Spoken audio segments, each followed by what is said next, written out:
What's raging, gamers? Good morning, HenricK the Wreck. How you doing, my man?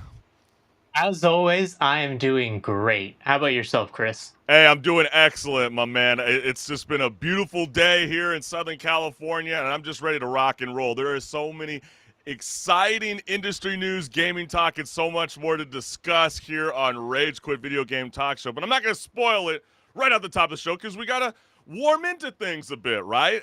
We always like to start off the show with a lot of goofy content, and clearly Baldur's Gate 3 is been a massive success so far, HenricK. Did you ever anticipate, 700,000 concurrent players would be playing this game?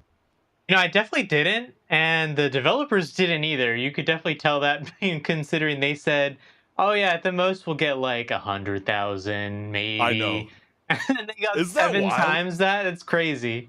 I But mean, hey, good kudos for for them. them. But do you think like the hype was because of the man having sex with the bear? I mean, clearly that was going viral for like 3 weeks. Does that have anything to do with it? Hey, I mean, I'm not saying that's like clever marketing or something, but it is marketing, I guess, to I guess stir like up controversy about that. well, you learn that, in school with communications and in television, film, and theater. There's no such thing as bad publicity. But there's also, it's kind of wild to me to know that, like, there's so many popular Twitch streamers and even people on Kick who are playing Baldur's Gate 3 and don't realize that the game is very revealing, even though they even spell that out right before you start the game. Like, hey, do you want to enable or disable certain settings that are going to be graphic on the screen? And if you have no idea what I'm talking about, I got a clip here for you of multiple streamers reacting to Boulder Gate 3. Oh, you could do more stuff here. What? Hide clothes. Ah! Whoa!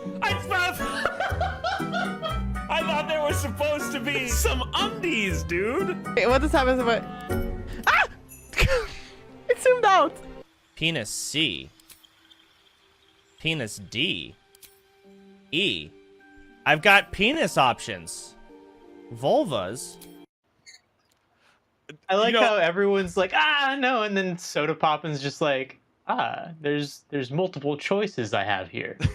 It's funny that you said that because the comments were very funny when it came to this. He goes, my guy at the end was a real one. Other streamers compared to the last guy. The second comment read, look at Cyberpunk, Rust, Conan Exile, and other games. They came first. Bolas? And last, we have here, if it wants to go, hey, come on now. Play the comment or take it off screen. Okay. Wants to be silly today. And the last one, for everyone saying that other games did it first, they advertised it and people knew about it beforehand, and streamers could turn on the nudity beforehand. These streamers didn't know there was a nudity, and they could probably get age restricted or banned from Twitch for showing nudity on their streams. That's why they were shocked. No, they were not. I mean, they clearly knew exactly what they were doing. I know there's a lot of things like in YouTube, for example, you have to really be very specific about who your target audience is. So, 18 years and up, you'll be able to kind of see the goofy content, see people kind of cuss a little bit or talk about things that obviously you don't want your infants or your young ones to be listening to. But thinking about how the Twitch guidelines go, you can't be like just showcasing nudity. Like, I mean, there's a reason why, there's people that do like hot tub streams, but they're not necessarily doing, pornographic, content on the streaming services. But do you see this being a potential problem? I know that there's previous games in the past that have done this, but totally insane how they're just careless. I mean, it's one of those things where, there definitely is that element of, oh, I did this on purpose for a clip that people can make fun of and, maybe get some views on. But at the same time, I think in the sense of if there's going to be any repercussion from Twitch, probably not, honestly, considering it's not an actual person, it's a video game character, and it's in the character creation at that. Like looking back at what happened when people played Cyberpunk 2077, same thing happened. Like a lot of people all of a sudden like, whoa, there's just like nudity on the screen, and it's just like nothing happened from it. So Yeah, it's I just don't think anything interesting can because happen remember here. when XQC got in a lot of trouble during his very first day on Rival because he started streaming Batman Begins? I mean, if they're that Oh, yeah. quick to go and attack a copyright restriction and they want to put a harsh stance on gambling and, you know, nudity and pornographic material, I mean, it's got to be vice versa, in my personal opinion. But talk about careless. Like, what's the most amount of money you've ever spent when it comes to cosmetics or V-Bucks on Fortnite or Minecraft tokens? Probably $80 in Apex to get Like the last over a bit of lifetime? stuff. Like Oh, your over whole lifetime? entire lifetime? Oh, okay. Like, Maybe actually not that much. Probably only a couple $100s. okay, you know, that might sound like a lot to people, but that's actually not too shabby. Me personally, I've never paid for a cosmetic. Early days, you know, with the DLC packs and the Call of Duty era, that was definitely something that I would be doing, but I'm not buying battle passes, and I'm not doing a lot of this. But, man, I know there's a feature. You know, everybody's doing the digital wallet. You better lock those cards. Lock those cards. But if you are this individual who's like this cat who could have probably oh gosh, I don't even want to spoil it. We might as well just roll the clip and you guys see what's good.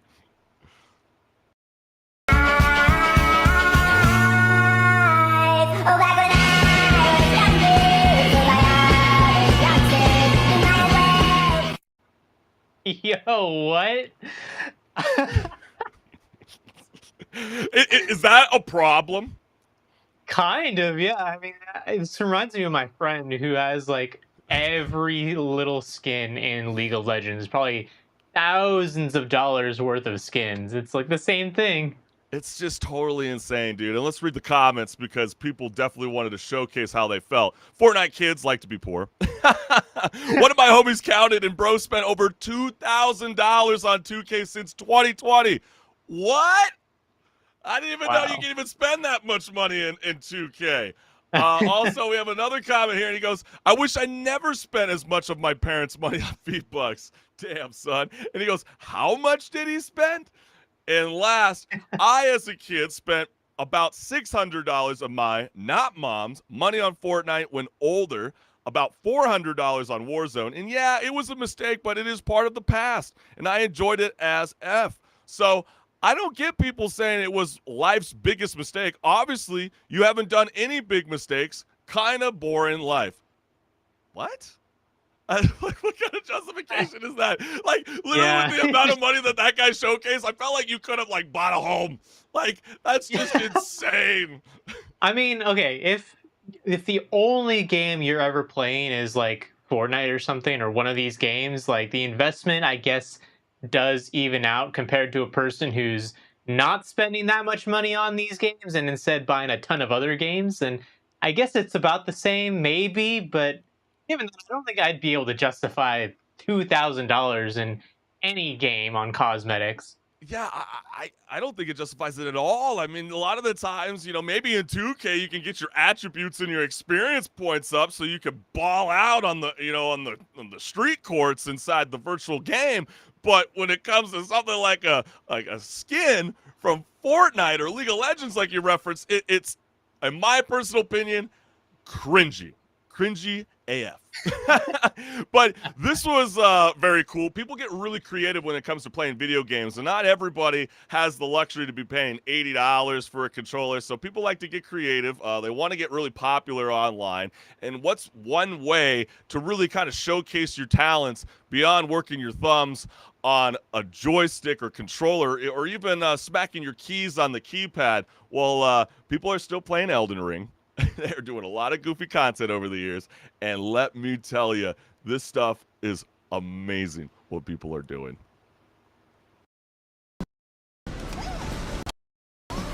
Boom! Ladies and gentlemen! Oh, are we back with bananas? All right, 3, 2.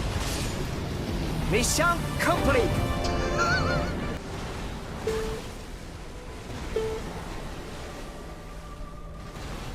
Guys! Guys!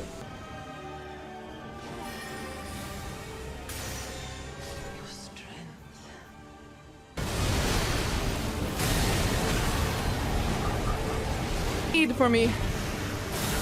Come on, yes! Let's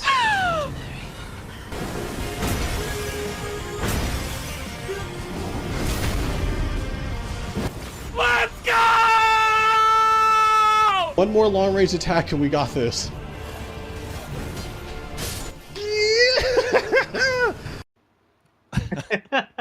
I'm lost. I have nothing to say. That is a certified Souls-like classic. Just to like take some other random controller method and be able to play the game and beat it that way. I remember I think someone played through all of the Dark Souls games with those Donkey Kong the bongos. Yeah, the bongos. I was like, oh, this is crazy. That would be really, really cool. Hey, maybe someone might have to follow up on that. But people were active in the comments. You know, one person wrote, "I'm sorry, but you can't keep getting weirder and then make them banana second." I wish I never spent as much of my parents' money. What? That's not what I'm supposed to be playing. Dang it. Did I really just do that? Let's skip it. What is going on? I literally... Oh my gosh, I guess I only got one comment for you guys today. But yes, it gets very weird. I know the only person that was very, very much, talking about, the Elden Ring experience with these weird controllers was the gal that had, the mind controlling thing. She's the only person that's getting called out for not doing it. But a lot of comments that were not showcased on the air were people saying maybe they should have used one of those weird controllers when it came to the submarine accident just last month. I know, man. It is so brutal. Hey, but we want to let you guys know that welcome to Rage Quit Video Game Talk Show, where HenricK, the Wreck, and I, we talk about gaming news, industry talk, and so much more. And are you ready to rock and roll, HenricK? Absolutely, you know it. All right, brother. Let's get it, fam. Let's get it.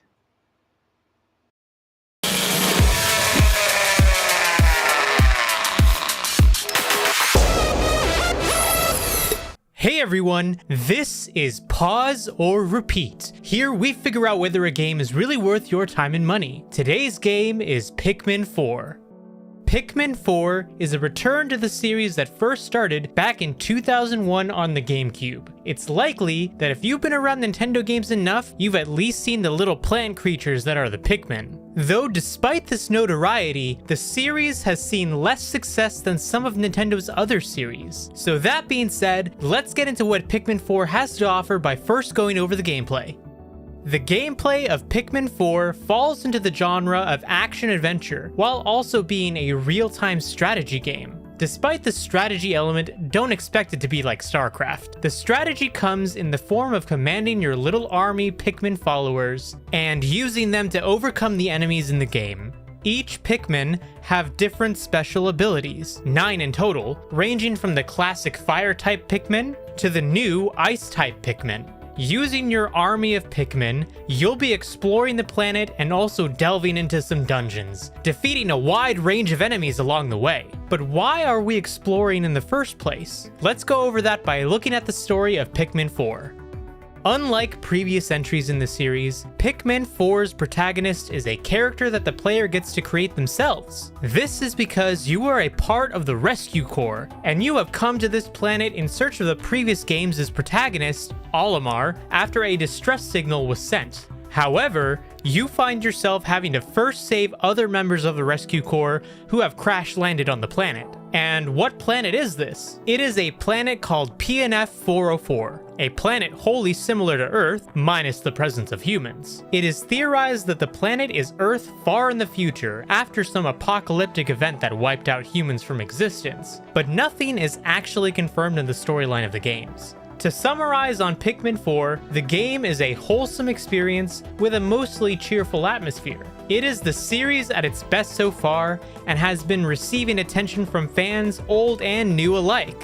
But now the question still stands. Pause or repeat? Alright, so Pikmin 4, this is a game that, maybe if you don't have a Switch, it might not be enough motivation to just buy a Switch for just this game, but it is another good game to have on the Switch. So, if, you've been looking at getting a Switch and you're looking at what's out there, this might be another one that you could be interested in playing. It is a pretty long one, around like 20 to 40 hours, depending on how much of the game you want to do after the storyline. But the entire time, at least in my opinion, it is a game that you can just put on, relax. Maybe you come back from a long day at work and maybe it's stressful because you're dealing with customer issues or something, and you get home and you just have a little bit of control over these little Pikmin guys and have some fun. The one thing that people have been complaining about with this game, though, is compared to the previous entries, there is technically a co-op mode, but Yeah. it's not really co-op in what you're thinking when you hear co-op, because in the previous games you would control another character entirely, and in this one the second person just controls a little cursor to throw pebbles at the enemies and stun Right. them. But overall, I'd say it's a pretty good game. I think that personally I could see myself playing it again at another point in time, but for now, maybe not, but maybe in the future, a year or two from now. Sounds like you're not. It sounds like you're not. I mean, just give it to the people straight. I mean, why are you lying? You fronting up. I mean, to be real with you, man. I mean, I'm so glad you referenced that point about the whole 2-player campaign, because that was something that was referenced in like Pikmin 3 Deluxe that a lot of people were celebrating. And they really thought that was an amazing addition to the game. And then Pikmin 4 comes out, and then they don't add it. I thought was a complete L in my opinion. This series for sure has been overlooked for years, but when it comes to this one particular installment, I think it's a one or done. They have a really hard time, I think, trying to figure out like a family-oriented, kind of casual gamers. Like in the past, it got a lot of flack because, you only had so much time to be able to complete the story, or like your supplies will start depleting. That was something that they got rid of, and I think that's because they wanted to try to get the youth involved. But when you have to constantly worry about, going back to school, walking away from the game for a couple weeks and then jumping in and go, man, I have to restart all over again. That's an L in my opinion. So they got rid of that, which was really, really cool. But, the maps do look massive, but I don't know, man. I think that's the problem with the Nintendo, which we've talked about previously, is that it's very cartoonish 24/7 with a lot of the IPs that get released. And so when they do these kind of style of games, you always expect more, not removing features that were celebrated. You would think that they would add upon it. So in my opinion, this is a pause.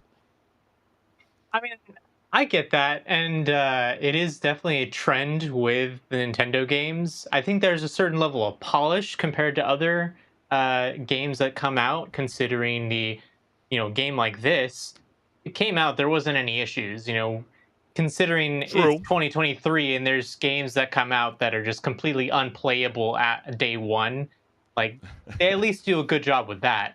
Very You true. did bring up an interesting point about the time limit, though, and I think that's why it's maybe a pause for me as well. Actually, probably is a pause, I'd say, considering there's less of that replayability. Yeah. In this one, because there's no time limit, you can, go through the game and get basically everything you want done in your first playthrough. If you really want to, you can go and, do anything you want. Especially, they have this rewind feature, so you can optimize everything to the last little detail you want. But in the previous games, because there was that time limit, you have that, stress of like, okay, I gotta, move along here a little quicker. And then the next time you play, you're like, okay, I get this now. Like, maybe I can be a little bit better than the last time. And I think that is why it has a little bit less replayability, in my opinion, because you're not having to go back and optimize a second time through if you wanted to play it a second time. But that's just my opinion. Yeah. I'm sure that, maybe the viewers, if they've played it, they have their own opinions. So if you're watching and you have an opinion on Pikmin 4 that doesn't jive with ours, then let us know. We'll let us know what's good. we'll Let us bring know if HenricK and I are wrong. maybe it's a repeat all day, every day for you. But you were sort of fumbling the bag earlier. I have to hear it from you. Is it a pause or is it a repeat? It is a pause for me. Yeah. I'd say, considering there's other games that have come out this year that I think draw my attention more, and I Yeah. would definitely repeat first before this one. Yeah, I think you've heard the verdict from us. Excellent video. Again, HenricK when it comes to pause or repeat. And for everybody that's tuning in live with us right now, stick around as we got more left on Rage Quit Video Game Talk Show.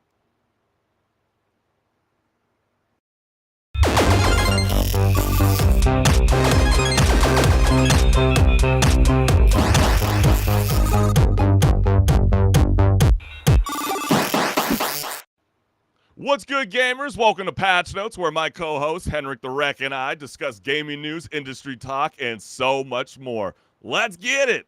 21-year-old influencer Cenat announced last week on Twitch that he'd be doing a huge giveaway of video game consoles and other gaming gear, like headphones, webcams, gift cards, just to name a few, that he was going to hold in a truck at New York's Union Square, with prizes given to those who answered random questions pertaining to YouTube and streaming. And on the given day, hundreds and then thousands of people showed up, and the situation quickly got out of hand. Let's take a look.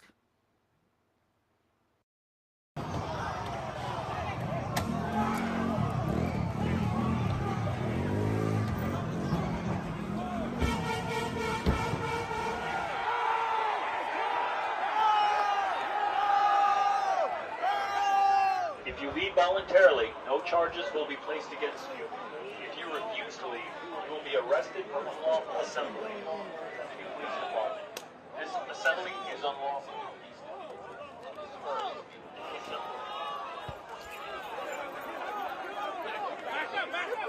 This is the New York City Police Department.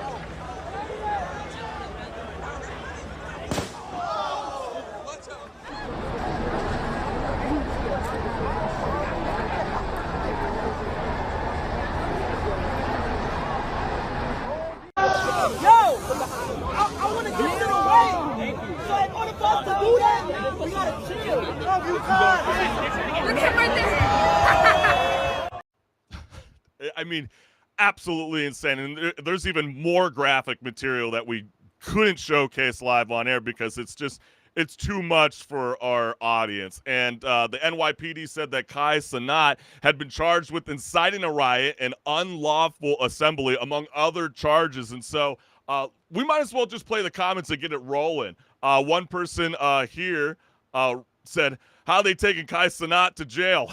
That got me laughing, especially with the video where they're like carrying him over the crowd like he's a toddler. Like, that is insane. But let's be fair, he is a small guy. He's pretty small in public. I mean, I don't know if you've seen the video of his security guard walking him out of the courtroom.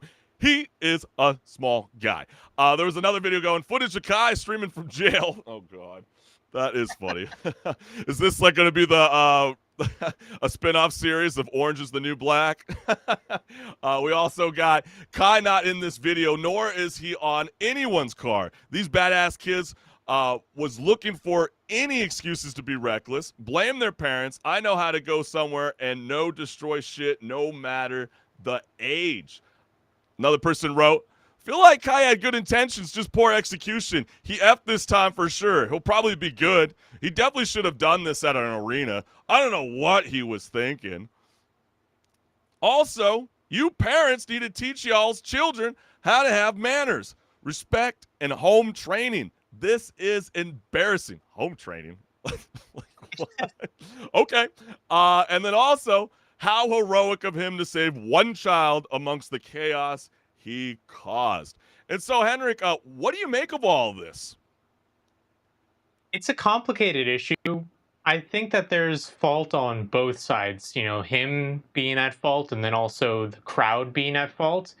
Every time that there's, well, not every time, but a lot of times that there's like a assembly of a large group of people, there's always going to be at least some people in that group that kind of ruin it for the rest of the people and decide, okay, now is the time to take advantage of the large number of people and go destroy something, loot things, all that sort of thing. And that's messed up because, like, why are you doing that? You know, some people lost their livelihood in this riot, essentially. Yeah, I mean, and, that should never happen. Yeah, absolutely. And I think it's kind of moronic, to be honest with you, when it comes to Kai's team. I mean, where was his handlers? I mean, did they really think that that was going to be a good idea showing up to New York's Union Square? I mean, hello? I mean, were they not anticipating mayhem to ensue when you're trying to give away a PS5 that essentially hasn't been available for over 3+ years, and they finally just put a discount on the console for the first time last week?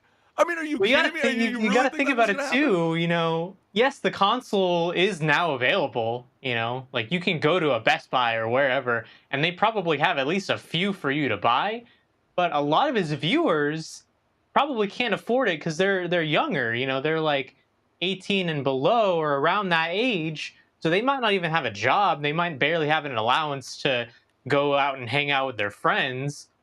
At least, you know, based off of what I remember when I was that age, I definitely couldn't spend $500 on a console.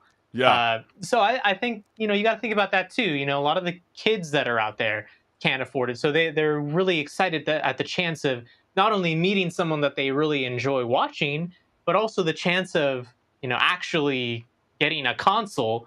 And again, you know, what is actually the chance when there's that many people? He only had probably a few things to give out. But what do you think about, you know, Mayor Eric Adams saying that he feels like there might be outside agitators who created this mob-like environment during the Cenat riots? Or what do you think of the Chicago mayor when he says we need to use a better vernacular when it comes to describing these style of riots? We should not be using or calling these young gamers mobs. They're not little Al Capones running the streets. I mean, what do you say to people that say that kind of stuff? Because I mean, I think it's pretty clear as light as day that like it is a mob and it is a riot. I mean, kids were acting unlawful. I mean, it's ridiculous. And I mean, we were literally talking about facial recognition last week during our episode about how like this is the kind of shit that's going to make it more of a reality in very massive populated, you know, societies where you're going to have facial recognition all over the place because of dumbasses like these kids that disrupted this unfortunate, what could have been a really, really cool giveaway, but eventually turned into straight mayhem. Oh yeah, and I get what those, you know, government officials are saying about like, let's come up with a different way to describe things, because a lot of them, they're kids. They don't necessarily want to be in the middle of a whole huge mob, but they end up being in there regardless. I think that maybe that's not the point though, you know, because like, yes, maybe we do need to update our vocabulary to have different terms than just riot or mob or whatever. But at the same time, like, understand what happened and address that first, because that did happen.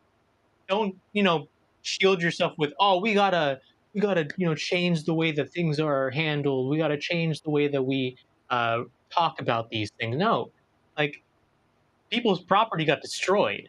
Yeah, I mean, it's totally insane. I mean, according to news reports from Channel 4 New York, nearly 1,000 New York PD officers arrived at the scene and found instances of fans throwing trash, climbing on civilian vehicles, and being generally unruly. And, you know, some popular streamers think that the reaction to the event seems strange. And we can't play all of them, but we will play Hassan Piker's because his was the one that really went viral for his take, and we'll also hear from XQC and Asmon Gold. So I got that video clip for everybody that's tuning in live, so let's go ahead and take a look. Local media talking about $3 worth of fucking Doritos. Like, you know, there was a bank run or some shit. Like, also want to fucking make it seem like, you know, this is a riot that was completely out of control.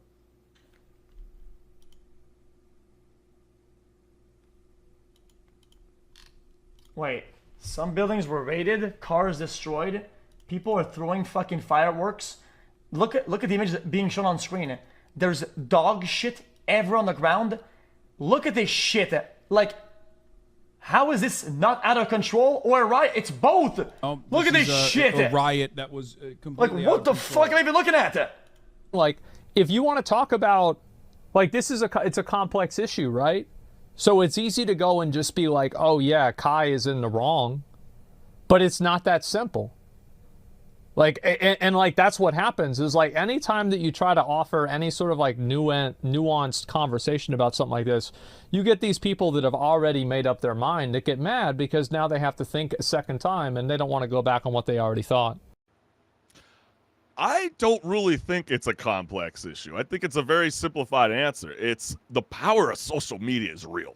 I mean, this guy's got over 6 million, 5 million, 4 million on multiple different platforms, from Twitch to YouTube, you name it. So, like, to think that he wasn't anticipating this, and it's not like it was like an hour or 2 hours before the event, like, hey, man, I'm just going to randomly show up to Union Square, come through, and I'm going to do a huge giveaway. He's been hyping this up for a couple of days, so how did his handlers not anticipate that this kind of shit was going to happen? And why choose Union Square out of all places? I mean, to me, bro, I can't justify any of this for Kai. I really do think if they want to kind of fix this kind of like mob-like mentality, you gotta take action and you gotta influence the law, man. Because like the minute you just kind of like slap the wrist, it just opens the door for more of this kind of shit to happen. And if we don't, then guess what? Facial recognition is going to be a reality when it comes to Los Angeles, Chicago, New York, many metropolitan areas. It's going to happen.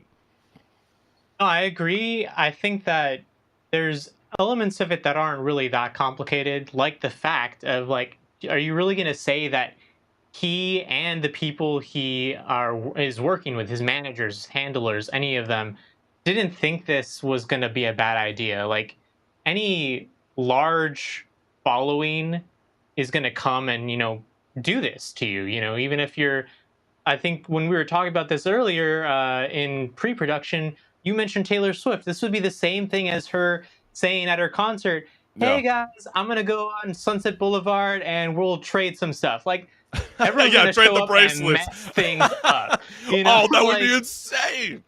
Yeah, because like, that you probably had like a few people at least that this went through, this idea of showing up at Union Square and having this whole like meetup for a giveaway.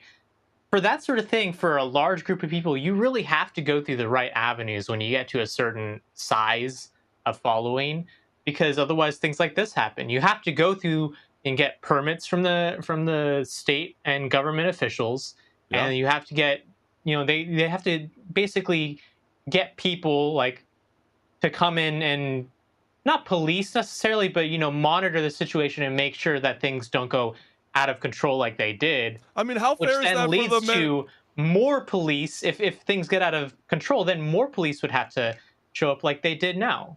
I mean, how dangerous was that for the men and women in blue who had to rush to the scene having no idea what the heck is going on, other than, hey, we need everybody who's on call, rush your ass over to Union Square, which there could be crime on the outside area that couldn't be accessibly available because they had to worry about this jackass move from Kai. So I think it's very, very dangerous. And I know a lot of people are arguing, hey, yo, listen, look, we got streaming influencers. Some people can be famous in one day.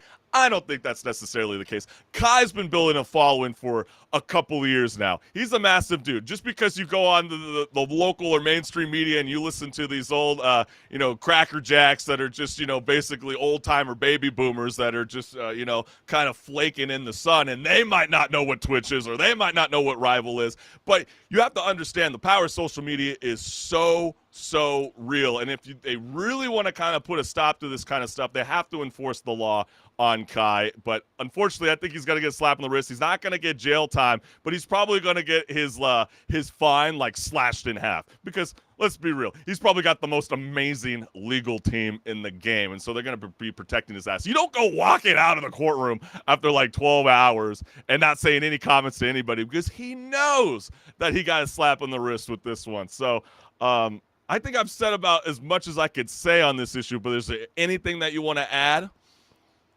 No, yeah, I think, he definitely isn't going to have huge repercussions as a result of this. Unfortunately, the thing with a lot of the legal system in this country is once you have a certain threshold of money, you can hire a legal team and they will take care of most things for you. Yeah. And a lot of those kids that were saying very derogatory things towards the men in blue that are caught on video, and you're as young as 13 all the way to 18, that follows you, that plagues you. You better hope that your next job occupation doesn't catch you on that video. So don't be that guy. Please, gamers, don't be that guy. We do not want that being representative of all of us gamers. I mean, this kind of shit is what fuels the fire when people go, gaming incites violence. Gaming makes your persona think, murderous things, or it makes you think anarchy. I mean, it's so silly. So please, gamers, don't be that person. But hey, HenricK, what's going on in the world of Nintendo? Well, on a brighter note, Nintendo, has had a bit of time for the Switch to marinate at this point. It's been a long time since they've released any new hardware, minus the Switch OLED model, but even that was a couple years ago at this point. But there's always been a lot of talk in the past couple years about what's their next gen move, their next gen console. And there's now a lot of sources coming out saying, oh, we know that the next console is going to come out next year, their next gen console. Wow. That's going to be in the second half of 2024, and it's going to compete with the PlayStation and Xbox Series S, and it's going to be available day one, so there's no shortages like there was with those consoles. Are you sure? Are you sure that's going to happen? Which I know, debatable. We'll see how that goes, considering the atmosphere of gaming and buying consoles nowadays. Yeah, but in regards to that, like, a lot of people have been wondering, is that necessary? Like what are they going to do? Are they going to release just new hardware? A lot of people do want that, but is that going to mean more money? And Nintendo's usually more family oriented, for the casual audience a lot of times. Yeah, so true. So they're going to probably need a little bit more incentive than just, oh, it's faster than the last one. But we do have some comments on what people were thinking if we want to start pulling those up. Yeah, let me go ahead and showcase that to everybody that's tuning in live wherever you're streaming this show. So the first comment that we got here was, Nintendo's next generation console could be called the Super Nintendo Switch. You know what? I'm not going to lie. That is kind of cool. That kind of sounds cool. Yeah. Be a callback to their old consoles. Yeah, exactly. I'm just going to say it. This console needs to be backwards compatibility with Switch. It would be such a giant L if it doesn't. I can't wait to rebuy games and get 10 different controllers all over again. Yeah, you should be playing on your banana controller. Haven't you thought? I mean, everybody's doing it with Elden Ring. Why do you need 10 different controllers? Also, we got, instead of Switch, it will have two models now. Sub is the mobile version that runs games at 1080p, 30 frames per second. And Dom is the home console version that runs the same library at 1440 pixels, 60 frames per second for $100 more. That made me really laugh, considering how, the PS5, they got their digital edition, and then they got the console, which is really like the MacBook Airs, and you buy them, and then you go, oh, crap, I don't even have a CD-ROM. Like, oh my gosh, how am I supposed to do anything? They are trying to move you towards the cloud world. And, HenricK, I'm so curious on, what you think about this, because, we talked about it, last month, where, Nintendo got a lot of flack for removing over 10,000 plus games from their, their Nintendo shop online. And now that I'm starting to hear that in the second half of 2024, a next-gen console could be coming with the Nintendo, I just have a weird feeling that there is going to be nothing's going to change really when it comes to the hardware, but what they're going to be pushing forward is cloud gaming. They're going to be setting up the subscription service, and I think that is the future. Because, what more do people want when it comes to hardware? Like your Super Mario and AK? What? Well, I think in regards to hardware, I think the Switch definitely does need an update, considering it is a little far behind compared to the other consoles that are out there, and is starting to really struggle with a lot of the things that these developers are wanting to do. The thing that's also really silly is, you know, I'm very much someone who likes to tinker with my hardware and, you know, things like that. I build computers at work constantly, but when I see these videos of people jailbreaking their Switch, overclocking it, and then now the games that they're playing are running, you know, a lot better, you know, more stable frame rates and things like that. It's like that really means that not only are they holding back the Switch's hardware as it is now, but it needs an update in that case, because that means if they were to switch to a different chip, which they're already on a mobile tablet chip, if they were to switch to a Yeah. different chip, then they'd, you know, open the doors on what can actually be put on their console. Yeah. Especially when you have things like, you know, how they have that deal with Activision to put Call of Duty on their Exactly. consoles, and it's You like, nailed it. how You nailed it right there. do how are you going to put a game with that high of a fidelity on a Yes. Switch that struggles to even play some of the lower spec games? Like, you know, I play, you know, every now and then Nailed I'll it. play a game on my computer and it has crazy specs, my computer, and even then, you know, I'm not getting at like the high resolutions, a lot of frame rate. Yeah. How can you expect such a great experience from a Switch playing a game like Warzone? That's not going to Exactly. happen.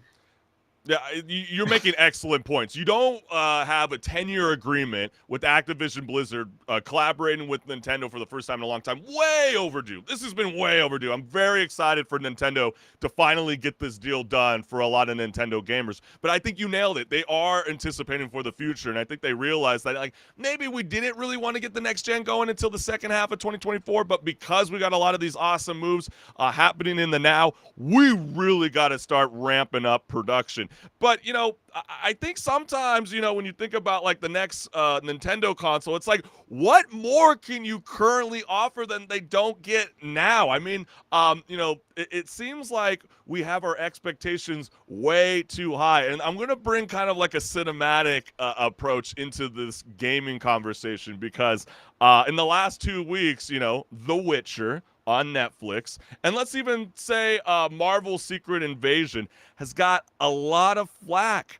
And even the creatives have been speaking up recently. There is a report on The Hollywood Reporter that is saying that creatives are pushing back against their material, you know, saying that, you know, young viewers are being inspired by only emotions rather than the plot after being raised on YouTube and TikTok. And so what I'm trying to say is, it's like, do we have our expectations way too high when it comes to the next gen? Because I just, what more do people really want? I mean, I'm shocked that backwards compatibility is like the number one thing that almost everybody's been saying.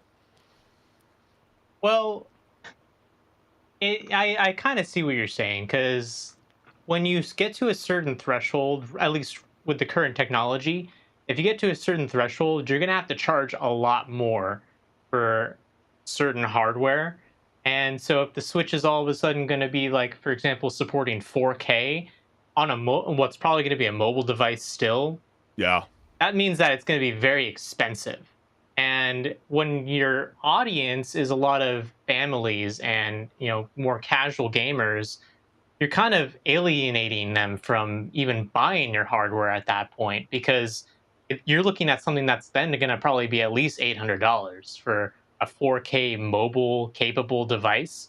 Like that, if that's even possible right now with decent battery life, is going to be very expensive. Yeah. But actually, earlier this year, Doug Bowser of Nintendo USA, the head of Nintendo USA, yes, Bowser is the head of Nintendo It is his USA. real name. It is his real name. We're not making a joke there. He did come out and say that they aren't going to release a Switch sequel or anything like that until they have a new gimmick to serve the customers, which then, you know, brings up the possibilities. Okay, if they're trying to get a new gimmick, they might not really be focusing on the hardware being incredibly fast in comparison to the other consoles. They're maybe focusing on, like, how, you know, the Wii implemented motion controls and how the Switch had the mobile ability to take the console on the go or dock it at home. It's going to be something like that, something that isn't done by the other consoles. And I'm thinking maybe the thing that they might be doing or looking into is things like VR. Like maybe the console will be VR capable, might even come with a VR headset in the box, so you can, put it on. Only thing about that though is it going to be a Virtual Boy flop again, which is a console that they released so long ago, and it was terrible. No one liked it. Man, I don't know. HenricK, I mean, maybe someone out there has a better idea than I do. That's true. On what their gimmick's going to be. I feel like I'm going to be the beast of burden. I think the new gimmick is going to not please everyone. But if I were going to predict this now live on the show, I think the new gimmick is going to be you can walk away from your home entertainment television and you can grab that thing on the go, and it's just going to have a longer battery life. I mean, that's been the biggest complaint when Nintendo Switch first dropped, was that the power supply is dog wet and flops like a fish. So I think that's going to be the main source of material, and you're going to get a new upgraded chip to be able to play games that are already accessible to the now, just not for Nintendo gamers. So hey, let's check it. We're gonna have to keep a lookout. These are just rumors circulating, and as more information comes over time, trust me, HenricK the Wreck and I, we're gonna be jumping all over this story. Absolutely. We'll be one of the first to talk about it, obviously. Oh, you already know the drill. I mean, it's not called Rage Quit Video Game Talk Show for any reason. Exactly. And if it's bad, if it's not up to the expectations of us or the viewers or whoever, we'll talk about it and we will rage about it. We will rage about it. That is so true. But I think we should switch topics because, I don't know about you, HenricK. I've been so freaking excited to talk about this one particular story because it is so freaking insane. Yeah, so tell us what's going on with the YouTubers and AI. Dude, it's freaking insane. So let me warm this thing up for everybody because I'm so surprised this is not one of the most massive stories breaking on all nationwide media. This is so freaking insane. So 5 years ago, there's a gentleman named Jordy Van Dan Bush, aka Kebble Cobb, who ran into a problem. He said every time he wanted to take a holiday or I needed some time for himself, he couldn't really do that because his entire business would stop. That didn't stop Kebble Cobb from coming up with a solution. Create an AI model to reproduce his physical presence using a series of AI tools designed to create and upload videos practically without any involvement. I mean, it is freaking insane. And if you don't believe me, trust me, I got a side-by-side of who he is. Oh, sorry. I made a mistake there. Oh, yeah, that's Mark Zuckerberg. That's not the real Kebble Cobb. But I think we can clearly see from Kebble Cobb on the right side that it's a way better looking model than what Mark Zuckerberg's ever done with the Meta so far. But this is what Jordy really looks like in life. Do you like this? Do you think it looks like him? I think it looks like him at least a little bit. It's a little bit in that uncanny valley area, at least to me. It's a little scary when you look at it at certain angles. But hey, I mean, maybe that's just the future, AI is going to be scary. And he's already released a video of the AI model playing Minecraft. I mean, is this our dystopian future? We're only going to do this show for 4 more years, and then we're going to replace each other so we can go and do other ventures. Is that what the future of Rage Quit's looking like? I mean, am I missing something? But guys, it's hard to believe that this is real, and I'm going to show it to you guys right now. Take a look. Guys, it says break the block below you, but I can't lie, I'm kind of scared because I'm not sure if it'll actually regenerate, but let's just do it. And oh my god, the block will regenerate. This is insane. Okay, guys, so we just have to keep on breaking this because it is an infinite block and it spawns more than that. Of course. Okay, so now we are put. I'm going to start expanding my island right now because I don't want to fall off and die because as you can see, we are in hardcore. So if we die, we die. No! Okay, it's fine. You know what? I'm not going to let that stop me. We're just going to keep on moving, boys. I don't care. I'm going to find that diamond even if it costs me my life. Give me my diamond! Right! No! My axe just broke, but it's fine. More iron. Okay, I thought that was a diamond for some reason. Another chest. Okay, spruce. We don't need that. We need a diamond. Okay, missions on me. Not today. I'm on a mission to find a diamond! Oh, the spider's attacking me! What? Why? Why did the spiders attack me? Oh, because it turned nighttime. Oh my god, guys. What do you make of this, HenricK? I mean, I'm just amazed. Like again, viewers, Kebble Cobb is not playing. The AI model of Kebble Cobb is doing everything in that Minecraft game. First reaction, HenricK. It's impressive that the technology can do all that, and make it sound actually pretty convincing to make it sound like it's an actual person. But who's going to want to watch this? I don't know about you, but I don't want to watch a creator of mine that I like to watch just replace themselves with AI. That's not what I'm there for. I'm there for them themselves, not for an AI version of them.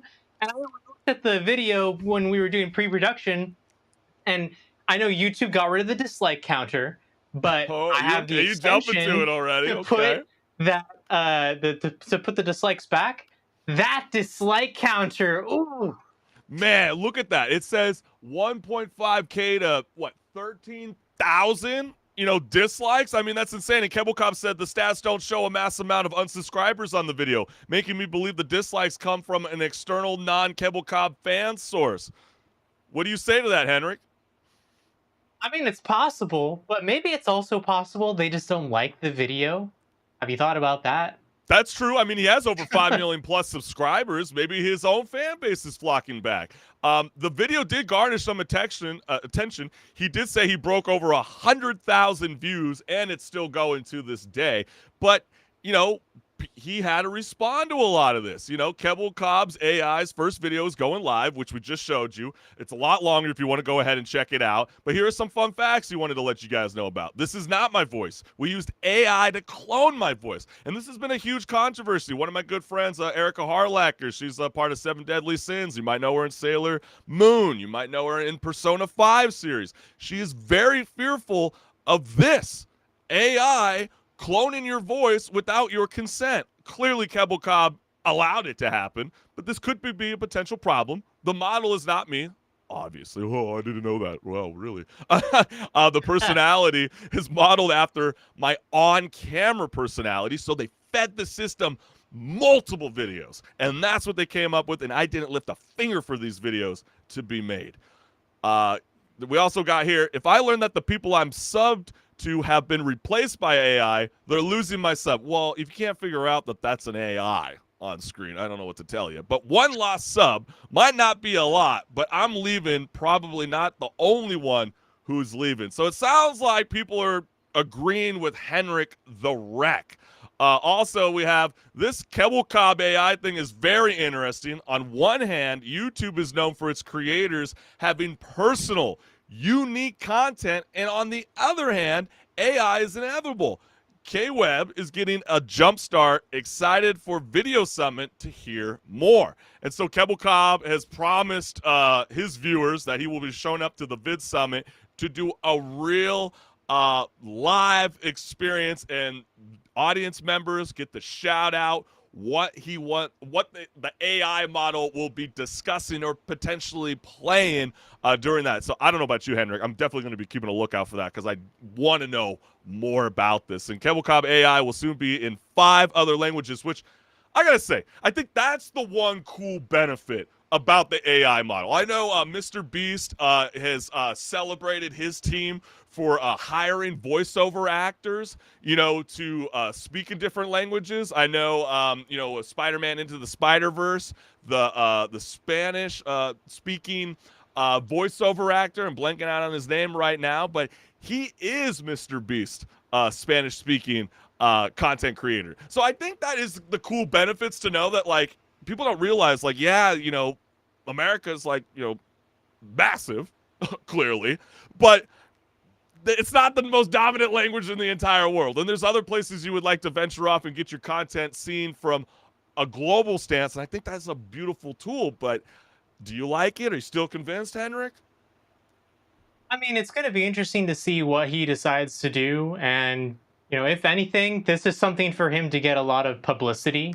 But I think when you're a creator who got their following not because they were, you know, using an AI, like there are AI centered influencers, and there, I think there's a streamer out there that is a VTuber that uses AI, and it's just AI talking, and that's it. And that's cool, you know, because like from the start, it is the AI. But if it's replacing the content creator, that's where I think a lot of people are not jiving with it, because then it's like, what did I sub to you for? I subbed to you for you, the individual, but now you're replacing yourself with AI, and it's not the same, because as Yeah. much as the AI can learn from the person, it's not going to ever be a replacement, at least with the current technology, because you know things could be crazy 10 years from now. Yeah. But it's never going to be, with the current technology, a replacement for the content creator, because they're going to be the ones actually feeding the AI the new content to learn from. Right. And I know people are camera shy, and this might be a great replacement to help you out. I mean, we've seen streamers in the past like replace themselves with some like anime chick, and it's a dude speaking, or maybe Yeah, it's the VTubers. yeah, exactly. So we've seen that before. So this could potentially be one of those things. But as we did even more research, more and more and more online, and this doesn't surprise me because as myself personally, over the 4+ years I've been doing live shows, I constantly get emails 24/7 by AI companies going, "Hey, Chris Collins, would you like us to turn your full episode into micro content? Feed the video into the system, and we will punch out YouTube shorts. We'll punch out TikTok videos. We'll punch out Twitter, etc." So in this text, you know, from Mumbo Jumbo, it does not surprise me where he says, quote, "I just got an email about replacing myself with an AI text-to-speech bot trained on my recordings to perfectly imitate me so that I could streamline the production process and create more content faster and scale revenues.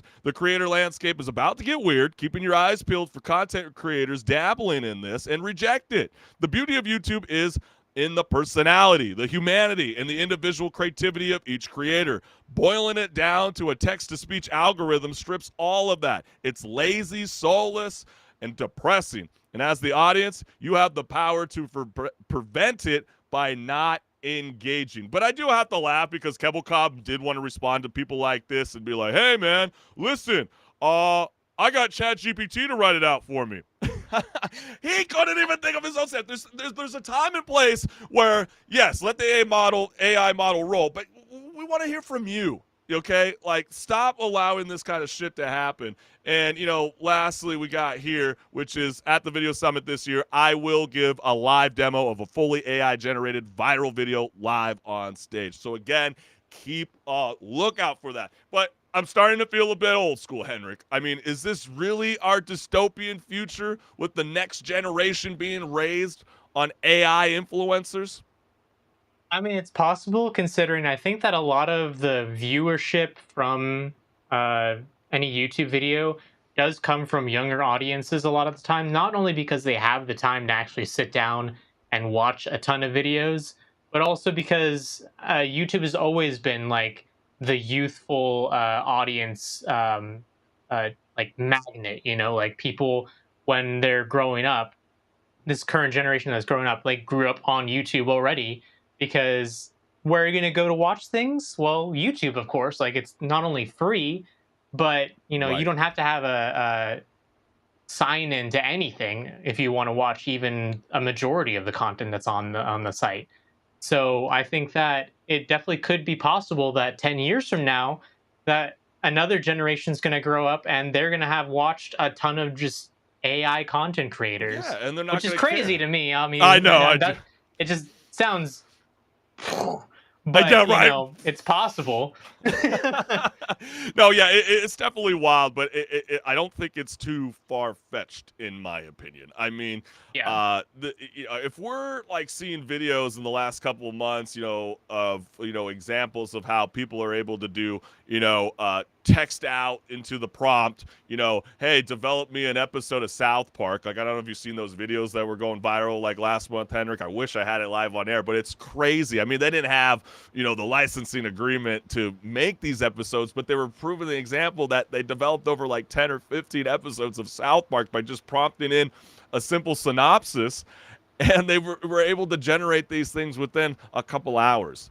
I mean, wild. I mean, I know the SAG actors are freaking out, you know, about their name, image, likeness, but I think the writer's room or the CGI developers, they're going to be more fearful of a lot of these kind of things. And people are starting to get a little bit of an understanding about how these AI tools work. There's like two different sources that people are kind of thinking is what's going on. There is a thing called Forever Voices, which is the controversial AI tool that Karen AI, it's Caryn AI. He's a virtual influencer, which you know, outsourced this material to be having this connection with fan bases all across the globe. And others say they turn this article, you know, into a video formatted, like an interview involving two people. So, you know, these are sources called QuickVid, and over time, you're going to start to see, you know, more and more AI-generated content. And I'm telling you, HenricK, I'm betting money on this, and I keep saying this over and over and again in Season 2. The Time Magazine of the year is going to be AI. And I kept telling people I don't know what that looks like yet. We now have a portrait. It is Kebble Cobb. There you go. Yeah. He could be the face if he really wants to be. I'm sure he would like it. He would love it, in his opinion. Yeah. Hey, but what's going on in the world of like video game IPs and trading cards? Well, interesting you bring up trading cards because, you know, what does trading cards have to do with gaming, you might be wondering. We don't really cover tabletop gaming that much really at all on Right. this show. It's more like video games, you know, because that is what we focus on. But, you know, they've been working on this thing with a lot of other universes called Universe Beyond. But where what they is pull this in, thing, though? Like, what it's a crossover where they bring in characters or items from other universes. Like they just did the Lord of the Rings collaboration where the One Ring. Well, we haven't said you know, what it was. You're speaking of Magic the Gathering, correct? Oh, yeah, Magic the Gathering. Sorry, yeah, Magic the Gathering is I the got card you, game brother. we're talking about. And yeah, so one of the biggest card games out there that people have been playing for so long at this point. And, you know, so they, like I was saying, collaborated with Lord of the Rings recently, and they also did Doctor Who. And they had a panel at their 30th anniversary where they revealed what their lineup's going to be all the way until 2026. And that's where some interesting collaborations and crossovers come into play with some very familiar names like Assassin's Creed, Fallout. Like you can see on the graphic here, there's some big titles on there. And that's crazy because you would never think that Magic the Gathering would be a thing that's trying to collaborate with these, you know, big video game titles. But Well, what about this one right here? What about this one? I'm going to show it to you, everybody on screen. What about that one? Mm-hmm. Final Fantasy in Magic the Gathering? I mean, we just found out that Post Malone paid $2.6 million for the One Ring card, you know, which is like so freaking insane. I didn't realize people were like this invested, but should we show the comments? I think it's appropriate before we even start having this conversation, because I do think it's pretty wild to see that like we are starting to embrace, you know, this world of, oh my gosh, I didn't even post them. I'm an idiot. I'm a dummy. I didn't post them. I don't have it on the restream. All good, all good. But you know what I can say to for everybody that's tuning in live, because we are seeing, like you just referenced, Magic the Gathering is partnering up with more cinematic and video game IP. And why is this the case? You know, Yu-Gi-Oh's never done that before. Pokemon has never done that before. Why does Magic the Gathering feel comfortable doing this? Because, you know, there were comments that said, like, no thanks, I don't want any a part of this. To other people going, God, please, no, please, like, stop it. Stop doing this. And then others going, I think this is kind of cool. This kind of hypes up a newer generation to get involved in the trading card world that that I personally loved when I was a wee lad. So what do you say to all this, HenricK? Do you like this move? I think it's kind of cool, you know, like I think that a lot of the series that they're collaborating with, especially things like Final Fantasy, they kind of fit just perfectly into the lore of Magic the Gathering already as just like a, you know, addition to it. But at the same time, to the people who are not really that, you know, jiving with it, just don't play those cards, man. Just like ban those cards if you don't want to play with them. Just use the original cards. And I'm pretty sure that's how it's going to be for a lot of tournaments anyways, where the Magic the Gathering tournaments, they already have ban lists of cards. It's the same with any, you know, card game. Like even Yu-Gi-Oh does the same thing. Oh, fascinating. Can't play Pot of Greed, idea. for example. Pot of Greed is banned. But it's going to be a similar thing with Magic the Gathering, where I'm pretty sure they recycle out and the decks anyways on what cards you can play. But they might not actually let you play these cards. It might just be like a collector thing, or, you know, maybe they will have some tournaments that do use these cards, but then others that just don't. And, you know, like I said, if you don't want to use the cards, just don't use them. It's as simple as that. Yeah, I mean, it's through a series called Universe Beyond. You know, like you said, you know, it had Doctor Who and Lord of the Rings previously in the past, and this was all being created through the Wizards of the Coast. And like you said, universes will be going through all the way until 2026. But what I thought was quite fascinating was to know that, you know, there's two games, Final Fantasy. And it's also, I got it right here. So Assassin's Creed is set to slated for July 2024, while Final Fantasy is dropping in 2025. And they've also added bonus of being the only set from these three series, not Fallout, just Assassin's Creed and Final Fantasy, that will also be played digitally in Magic the Gathering Arena video game. You know, people just seem to celebrate it. They seem to not. I mean, if you think this is cringy to have video game IPs in, well, you're in for a world of shock, because in this November, they are going to be doing a Jurassic Park edition to the cards, and they also have said they're in early 2024. There's going to be a standalone experience based on the Clue board game. So it's starting to sound like it's not Magic the Gathering, but it's going to be here for a while. Yeah. Right. You know, like all the way till 26 at the very least. So, you know, if you play Magic the Gathering consistently, you're just going to have to deal with this probably for the next 3 years at least. Yeah, So, I think it's a genius comfortable. marketing move. It's a genius marketing move. I mean, think about Bethesda with Fallout, and they're literally about to get their own show on Amazon. So, like, what perfect timing to get more publicity to start circulating on all different channels, you know, and including trying to grow that fan base when it comes to Assassin's Creed, who has been spoken about from the personal developers saying, we're going back to where it started. We're going to go back to that old school mechanics that everybody celebrated. And then Final Fantasy, come on, let's be real. It's Final Fantasy. They get celebrated 24/7. So, hey, I mean, if you're a collector. This is really the Fortnite move, I want to say it is. You know, how Fortnite collaborates with like anything that they can. And it's just more marketing and more publicity for both of them at the end of the day. So kind of the same thing here. You know, they're going to pull in Final Fantasy. Final Fantasy is going to get some attention. And Magic the Gathering is going to get some attention. Right. So win-win either way for them, business-wise. You don't like it? Don't buy it. Yeah, it's exactly. just that simple. But we wanted to end this show off on such a positive note. I mean, this is one of the coolest things that I love about this show, is highlighting very cool, special viral moments in an extraordinary display of skill. A blind Street Fighter gamer named Blind Warrior 7 clinched an impressive victory at EVO 2023. And guys, it's so freaking badass. Let's take a look. Playing great right now. Eternal Pancake still with a chance, though.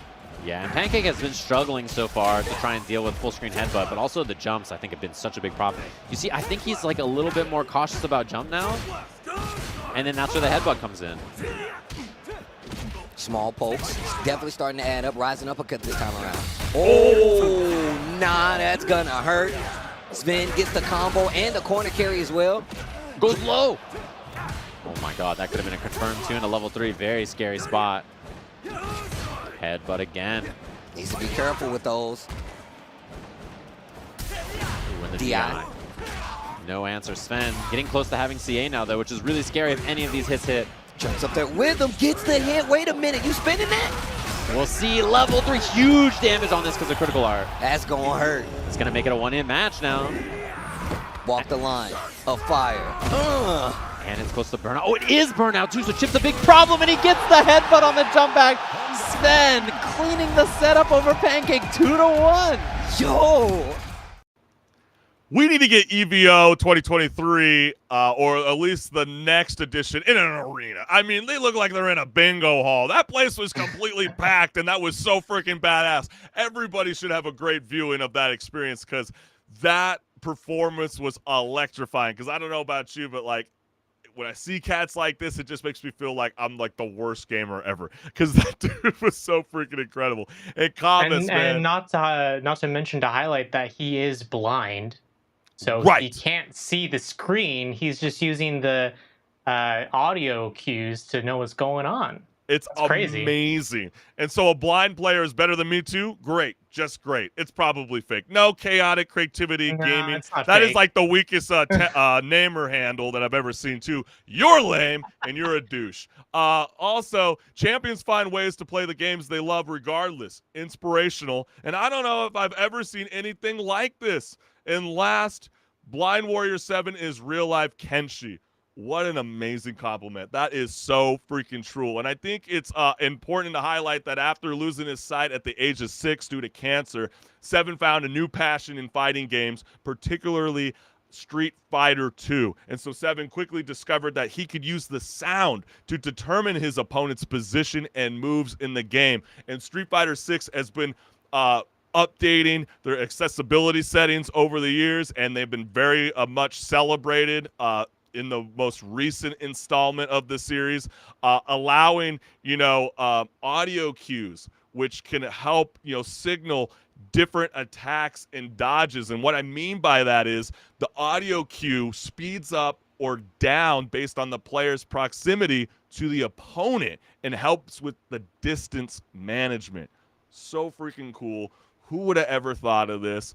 Congrats, Seven. That was an amazing win. And, man, you guys should follow that dude, because, that is, really, really cool content. If you're not into an AI model, you definitely got this cat who can definitely bring you some electrifying fights.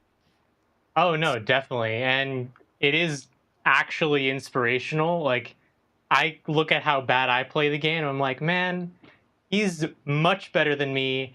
I should get better, too, because, you can overcome it if you really, really want to play the game, and it is great, honestly, that Street Fighter did put in accessibility settings so that it's even easier for him to actually jump in, because he was jumping in on Street Fighter 2, which didn't have any of that, and he was doing fine already, but he's probably doing even better now that they have those audio cues to help him out. It's really interesting how they are able to do that with a lot of games now. They'll kind of make it so all different kinds of gamers can play, even if they have some sort of disability to prevent them from accessing the game in a way that the average gamer would be able to. I think a lot of average gamers now hearing this are probably going to try out this feature. Maybe it might help out your game. Yeah, I mean, I am probably going to go in and be like, I wonder what it is, what it's all about. Audio cue feature is like, yeah. Like whether it throws you off or actually is a great thing for, Blind Warrior 7. I mean, I definitely want to try this out. You guys should as well. Share your comments live, because we would love to know how you guys feel about this and what you would like to see more in the future. But man, HenricK, we've had such an amazing time here on Rage Quit Video Game Talk Show, and we can't thank you, the gamers, for tuning in live every Tuesday at 10 a.m. Pacific Standard Time. And while you made it all the way to the end of the show, you might as well hit the subscribe and the notification bell so you never miss a live show. And HenricK, I know you got a lot of juicy content that's been dropping.